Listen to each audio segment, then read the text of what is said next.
Alright guys, welcome to 5,000 Miles, where we react to and review our favorite television shows and movies. My name is John, this is Brandy up in her new bed sitting with us here, and we're over in Philadelphia. And my name's Vince, and I'm 5,000 miles away on Maui. And today we are taking a look at the brand new movie that's still in theaters, Weapons. It is our second movie review. I'm very happy that we're diving back into some movies here. So this movie takes place in a small town, and something weird happens where at 2:17 in the morning, all of the kids get up out of their bed and run out of the house and kind of disappear. And then we find out later that it's all of the kids in one particular classroom except for one kid. And so from there, it's trying to figure out what happened to the kids, where did they go, who is to blame, is the teacher involved, and then the story kind of unravels from there. It's a really good modern take on a horror film. It's not typical. It's just as much of a mysterious thriller, suspense type movie with some really cool comedy elements as well. I think it's fantastically casted. It's fantastically shot. And it's just very captivating, very interesting across the board. I was a big fan of it. I really love this. I thought it was a great juxtaposition to a lot of the cookie cutter kind of horror movies that you see nowadays. It really tells this story in a way that you don't see a lot of modern horror stories being told. I think it's definitely worth checking out, and it was a great follow-up to Barbarian by Zach Cregger. Yeah, I think he did a great job. He's emerging as this really cool director guy. In this particular movie, it's almost Quentin Tarantino-ish in that we go from chapter to chapter to chapter. We see this same story playing out from one character to the next, to the next, to the next. So you're constantly being subverted to a different point of view. It was very, very interesting. Like, I never got bored the whole time. Yeah, it's something that a lot of horror movies don't do. Most movies have this sort of linear structure, and they take you up to a certain point, and then there's a big reveal. And I think that was a brilliant idea for a horror movie, where instead of just having a certain point where you do a reveal, it's more of a slow burn on the big reveal. So you start piecing it together a little bit as to what's going on here, what's going on there. You start to see different sides of the story, but then when you get to this one last storyline, you finally see everything that's been going on. I thought that was a great way of constructing a horror film. It was great, and Julia Garner, the actress from Ozark, she was almost like Justine, born to play this role.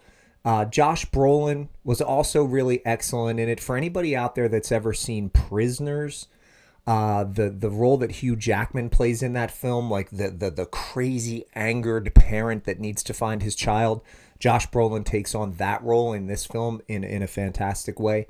The main villain, whose name is Gladys, I believe, the way that they unpeel the onion on who she is just cooler and cooler and cooler as the whole movie goes on.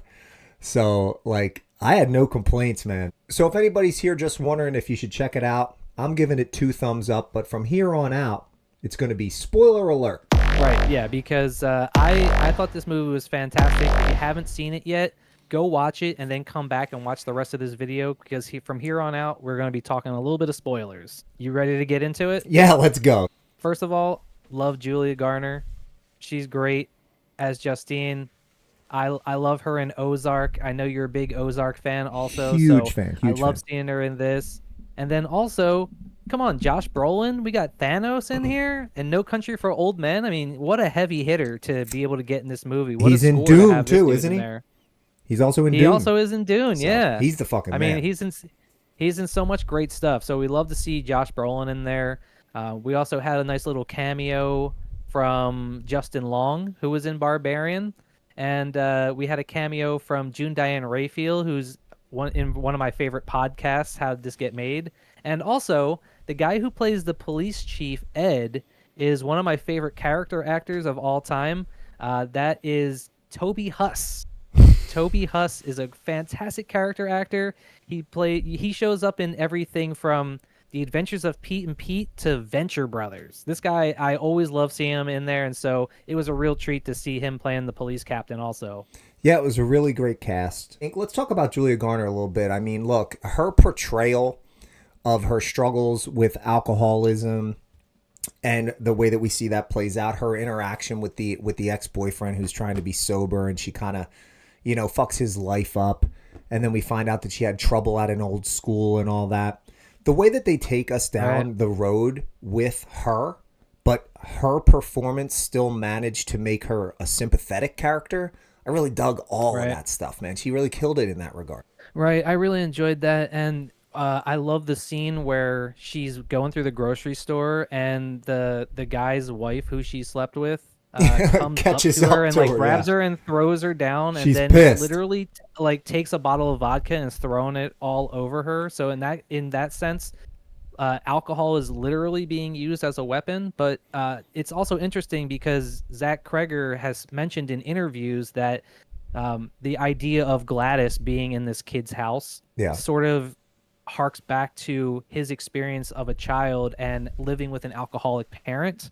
And Really? so it's like he had this like happy childhood and happy family life, and then all of a sudden this presence of alcoholism comes into his house and is sort of holding everybody captive, and he would go to school and come home, and then like he's got this terrible family life. And Yeah. so be it on like a subliminal level or a literal level, we see alcohol destroying these people's lives. Yeah, I mean the fact that she got drunk and fell asleep in front of the house is what allows the villain to come out and cut the hair off of her.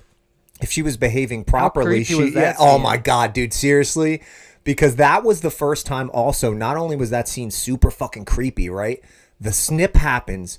We think she might die right there, and then we finally officially move away from her and start to see this is what the movie's going to do. They're going to take us to a certain Right. point with each character. So that moment right there, I feel like I was in all the way. Like the hair gets snipped, we don't know what's up, and we're moving on to another character. At that point, you're in. Another great scene with the snip is when Gladys goes to Marcus's house, the principal, played by Benedict Wong from Doctor Strange. I Yeah. mean, another killer actor. How great was he in this movie? He really But was then, good. like him and his partner, when they're standing in the kitchen, and like she starts cutting her hand over the bowl of water, and then she runs over and snips the guy's hair. It's such a funny scene. And that was one of the things that I noticed about this movie is it's not afraid to blend a little bit of comedy with Yeah. horror. Did you get a lot of that? Oh, for sure. I mean, look, the most obvious example is the chase scene at the end when all of the stakes are so high. Everything's coming to a head, right? And then And all the kids are chasing her all the through kids are chasing her. backyards. It's daytime, right? It's the middle of the fucking day. And then we get a point of view from somebody else, like just to remind us, like, and this is what I like. I love when a horror movie goes, look, I'm going to do everything I can to ground this story. All right. It's a fucking Right. horror film, but we're going to try and ground it. And it really shows up there as like, okay, if this was really happening and someone was standing across the street and it was the middle of the afternoon, this is what it would look like. So it didn't You see take a bunch away of kids chasing an old lady through Yeah. the yard. How great is that? an old lady who looks like a fucking clown, by the way. But yeah, like it Yeah. really reminded us, like, yo, this is what this would look like. So let's laugh about it for a second, and then let's get back to the goddamn story. And they did it seamlessly. It didn't take away from the suspense. It just made it funny for a little comic relief, you know? And something that embraces this duality is the idea of clowns, because clowns are something that's supposed to be lighthearted and funny, but they constantly start showing up in horror movies. That's a good And point. I think it's interesting that two of the main jump scares in this movie have to deal with clowns. The first one where Julia Garner's laying in bed and she looks up and she sees like the Pennywise type clown on Oh, the ceiling. Pennywise. That's a huge jump scare. And then Might be the the second first one, too, is yeah. when Josh Brolin is in his kid's room and he's looking at his kid's bed, and then all of a sudden he sees this really quick jump scare where we get two Batman references because the kid's got Batman sheets. Oh, in and that then scene, also there's the two jump Batman? scare. Yeah, and then in that same moment, we also see this like scary clown, and it's made to look like the Joker from Batman.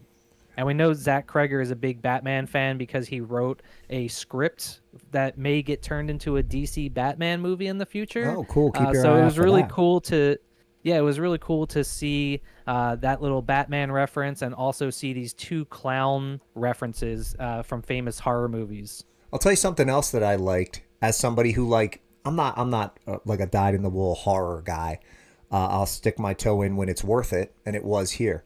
Not a whole lot of gore, like over the top slashery shit. I mean, you get the scene where, you know, the principal's smashing the guy's face in with his skull.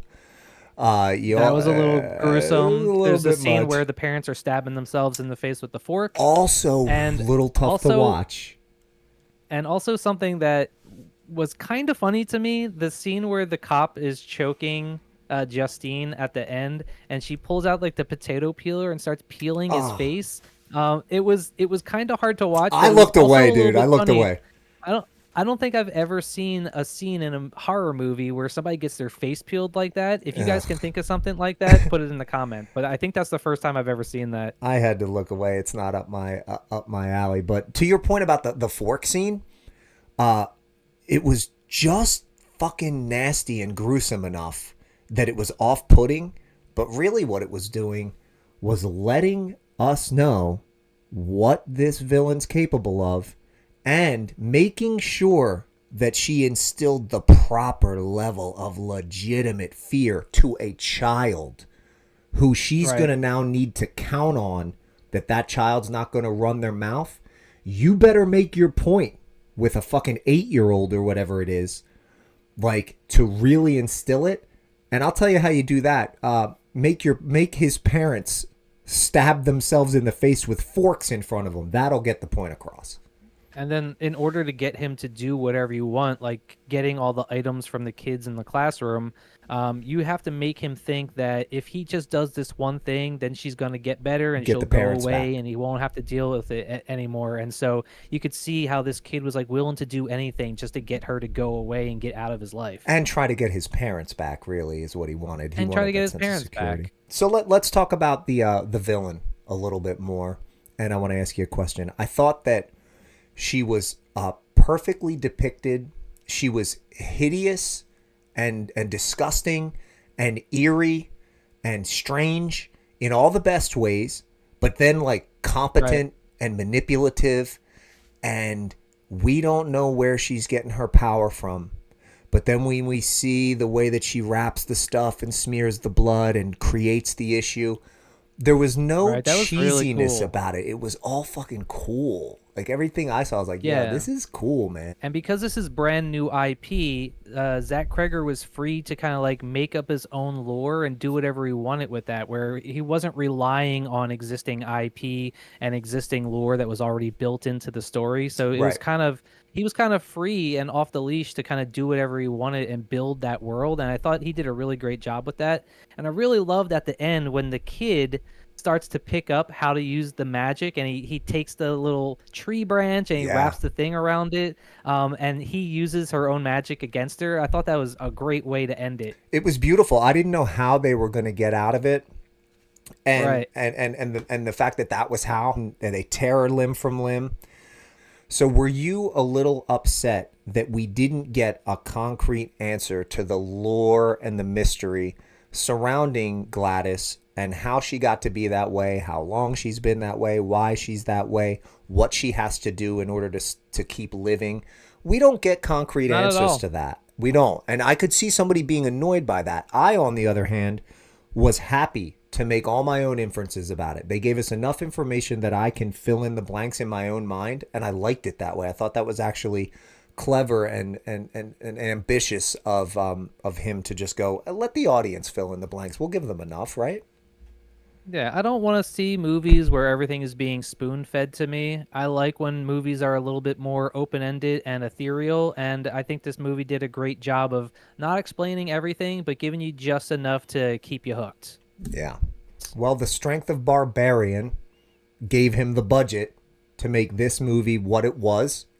And this movie's already a blockbuster. It's already doing great numbers in the theaters, and so I can't wait to see what he does next, because clearly he's gonna be able to get a lot of leeway with his next project. Yeah, very cool.